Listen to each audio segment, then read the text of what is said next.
Selamat datang semuanya. Kali ini kita bakal bahas satu kisah klasik yang, wah, luar biasa banget. Ini cerita tentang adu cerdik, tentang kekuasaan, dan ada pelajaran penting banget di dalamnya. Dan tokoh utamanya, salah satu orang paling cerdik yang pernah ada. Coba deh, bayangin, gimana rasanya kalau seorang raja yang punya segalanya tiba-tiba dijual jadi budak. Kehilangan semua statusnya, terus dipaksa kerja kasar. Gila kan? Nah, pertanyaan inilah yang jadi pusat dari cerita kita kali ini. Oke, kita mulai ya. Semua ini berawal dari sebuah rencana super cerdik. Rencana yang kayaknya cuma bisa datang dari satu kepala, sang maestro siasat, Abu Nawas.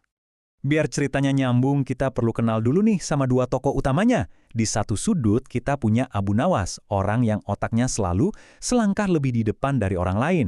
Terus, di sudut lain, ada Khalifah Harun ar-Rasyid, penguasa yang super kuat, tapi rasa penasarannya itu loh, tinggi banget. Wah, ini kombinasi yang bahaya. Nah, disinilah Abu Nawas mulai melempar umpan. Dengan kalimat yang penuh teka-teki ini, dia langsung kena sasaran. Rasa penasaran sang Khalifah. Ya iyalah, siapa coba yang bisa nolak tawaran buat lihat sesuatu yang katanya belum pernah terbayangkan sebelumnya. Umpannya berhasil, kena telak.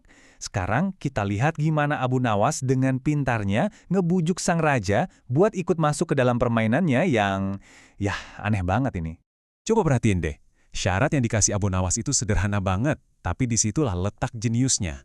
Dia cuma minta dua hal yang kelihatannya sepele. Pertama, lepas semua atribut kerajaan, menyamar jadi orang biasa. Kedua, ikut aku ke hutan. Tanpa sadar, begitu sang raja setuju, kendali itu udah pindah tangan sepenuhnya ke Abu Nawas. Ironis banget kan, sang khalifah yang biasanya ditunggu-tunggu sama orang, sekarang malah dia yang disuruh nunggu di bawah pohon. Dia mikir bakal nonton pertunjukan istimewa, padahal dialah pertunjukannya. Dia yang bakal dijual. Dan disinilah rencananya dieksekusi.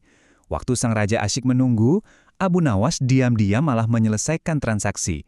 Harga disepakati, kontrak ditandatangani. Ini bukan main-main lagi loh, penjualan ini sah secara hukum.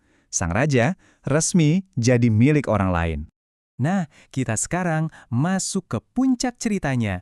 Momen di mana dunia sang raja yang serba mewah itu bakal dijungkir balikan 180 derajat. Coba bayangin posisi raja, lagi nunggu, tiba-tiba datang orang asing terus ngomong gitu, "Aku tuanmu sekarang."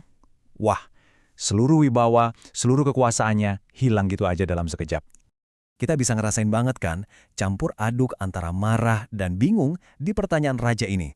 Buat dia, ucapan si orang Badu ini, ya penghinaan yang sama sekali nggak masuk akal.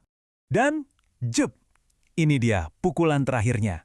Bukan cuma omongan, tapi ada buktinya. Hitam di atas putih. Pengkhianatan Abu Nawas itu nyata dan sang raja udah nggak bisa ngapa-ngapain lagi. Di sini, sang raja mengeluarkan kartu terakhirnya. Kartu asnya. Dia coba pakai statusnya, identitasnya sebagai raja, berharap mimpi buruk ini bakal selesai saat itu juga. Tapi ternyata, kartu itu nggak ada gunanya sama sekali. Jawaban si pedagang yang singkat dan dingin ini seolah-olah menghapus seluruh identitas raja begitu saja. Dia bukan lagi khalifah, saat itu dia cuma seorang budak. Titik. Oke, transaksinya udah beres. Sekarang kita lihat akibatnya. Realitas baru yang, ya ampun, penuh penderitaan buat sang raja. Kontrasnya luar biasa banget kan. Dari singgasana emas, sekarang di hadapannya cuma ada tumpukan kayu yang seabrek-abrek. Tongkat kekuasaan di tangannya sekarang ganti jadi parang. Ini benar-benar kejatuhan yang brutal. Dari puncak tertinggi langsung ke dasar. Tapi, nah, disinilah poin paling pentingnya. Di tengah semua penderitaan itu, sang raja justru dapat pencerahan. Untuk pertama kalinya seumur hidup, dia merasakan sendiri gimana susahnya hidup jadi rakyat kecil. Ceritanya bukan lagi soal keisengan Abu Nawas, tapi soal empati.